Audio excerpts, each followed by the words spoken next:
BBC Radio Merseyside. Now it is 24 through to 3 o'clock and a great music awaits you. It's a night of music coming to the Liverpool Philharmonic Music Room this September. Liverpool Acoustic are presenting a special night with Anthony John Clarke and Colum Sands. Anthony is a beloved figure in the UK folk scene. He's massive. And in case, do you know what, Jonesy? Let's take a listen. Anthony right now. It's called The Broken Years. 3 cheers for the broken years.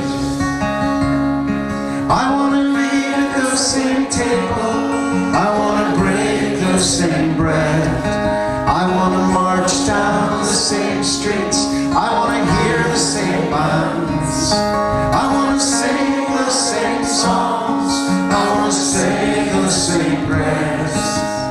Together we can mend the broken years. Connor's late for school again. Look, he's out of breath and running at the double. To get his education, he had to take the long way round. For he knew that if he stayed out on the main road, the chances are he'd run into some trouble. So 3 cheers for the broken years. There you go, that is the man himself in action. I'm thrilled to say he's smiling opposite me in the studio at BBC Radio Merseyside. Anthony, thank you so much for being with us this afternoon. It's a pleasure. It's very nice to see you. How excited are you then? You're coming to the Philharmonic Music Room. This is the third in a series, isn't it? Yes, it is for me because I came to Liverpool when I was 18 and there was that phenomenon, which I describe it as, that it doesn't have the massive listenership that Huey Lewis would have, that's one of my favourite tracks, by the way. And but it's not niche. And I've spent 37 years of my life actively on the folk scene of the UK and lucky enough to go abroad. But I had this idea that I wanted to play with people who'd really inspired me. And the first one was with a lovely gentleman, Dave Pegg, who's Jethro Tull and Fairport Convention and still going strong. And that was very successful. And then I did one with Richard Digance. Right. And they were very, very busy shows, the same venue.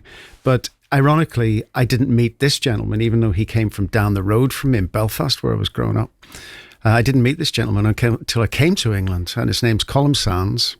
He's in my opinion, the best songwriter currently in Northern Ireland and has been for many, many years. Because he sings in a different way. It's not all about the sea and it's not all about the countryside and it's not all about families. It's about real things and sometimes very, very funny things. So I'm hoping it'll be a good night and I'm hoping people come along. Fabulous. We'll talk about the gig in a sec. But tell us more about you, Anthony, then. So Belfast lad.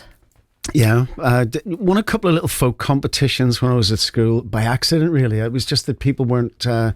I don't think they were really cooked when they came along to the competition, and they were nothing fancy. And I got one of those corny little medals rather than any money for it. So, but when I came to Liverpool, I came quite deliberately because I knew there was for a mission for the music scene. Oh, there were so many venues here and so many places, and it seemed like unreal because there wasn't in Northern Ireland way back. There wasn't. There was a few, but you had to be really famous to get into them, and I met hundreds and hundreds of people.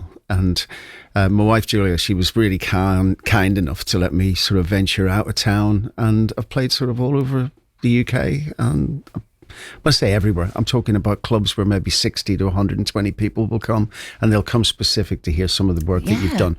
I have played the Philharmonic, but it was the Buddy Holly tribute for 50 years. That was a big thrill. Good. That's probably the biggest crowd. And you're around the corner from there because you're in the music room at the side. It's a lovely venue. Sounds beautiful. Beautiful. Part of town. It's beautiful. And you settled, and you're still northwest based. We still live in Liverpool. We lived in Scotland and we moved around a few places, but we're back here now. We came back here solidly two and a half years ago. And who do you have to thank for getting you into music?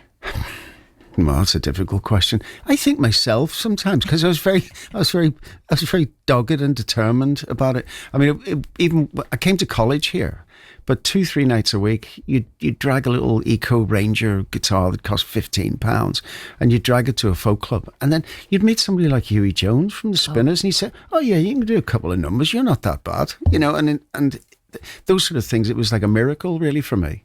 And then you grow in confidence a little bit, and never famous. I don't get recognised in the street. I don't care. but I've had a really nice time with it. But as soon as you start belting out those tunes, though, Anthony, that's what it's about, isn't it? And here's hoping. Well, it is, because I'm on 20%. Listen, we want to know about that writing and putting the music together. Do you write your own stuff? I do, yes. And so what's that process? Do you have the blank bit of paper, or do you have the melody first? How does it work? Well, I call it a spark technique, and it was years later that I realised that one of my heroes, James Taylor, did exactly the same thing. He said it just comes from a spark. It could be a phrase. It could be just the sound of a piano or a guitar on a particular day, and it inspires you to just express something. And I'm very serious about my work. You know, I'm serious about it, and I like it when it goes right, and I acknowledge it when it goes wrong.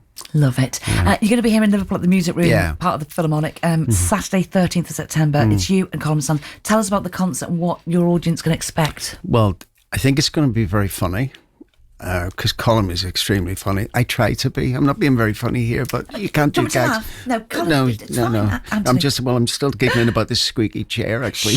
We had a deal here. You I know, tell anyone. yeah. I've let you down already. WD on the way out. Yeah, hopefully entertaining. The two that we've tried there before, I was absolutely wrapped with the venue, because I'd been to see people there and I thought, could this work here?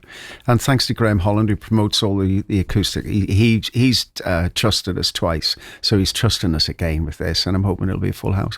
And expect beautiful music from Colum, virtuoso playing, great lyrics, great stories, and I think we'll have a good laugh. And how does he preparing for it, Anthony, and performing live and getting the crowd singing along back to you? That must be a special moment. It's a nice thing. It happened to me first when I was about 25, and I didn't believe it, because I'd only seen that happen for other artists, but it was to do with the chorus, a bit like the track you kindly played, The Broken Years. That was a big song for me, because it was about the troubles in Northern Ireland without talking about the atrocities and without talking about the sadness.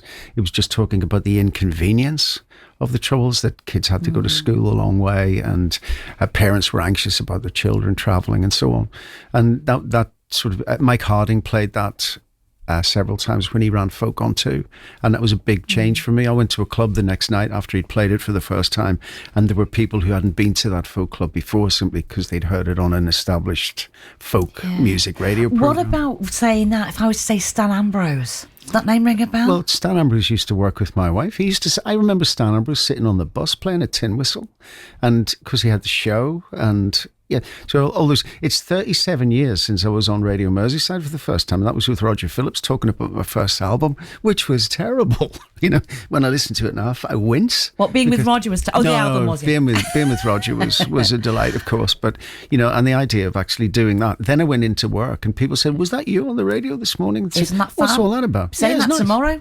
I hope so. So listen, final push then. Anthony John Clarke, Colum Sands, Liverpool Philharmonic Music Room, Saturday 13th September. Give us a reason, a must.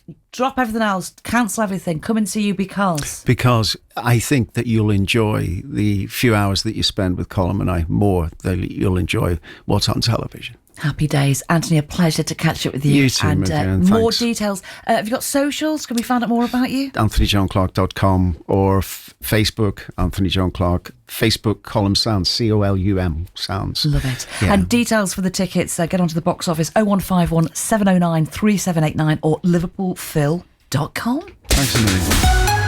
BBC Radio Merseyside.